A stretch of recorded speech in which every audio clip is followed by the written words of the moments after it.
Доброго дня.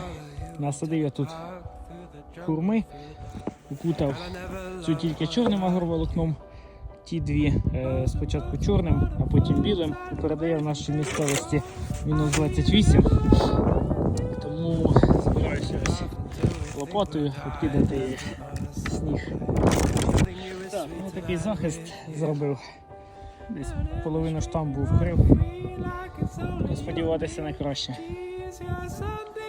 Хто як захищав себе свою хурму, влітку вони в мене гарно прижилися, нормальні прирости дали. Цікаво, як перезимують мінус 28.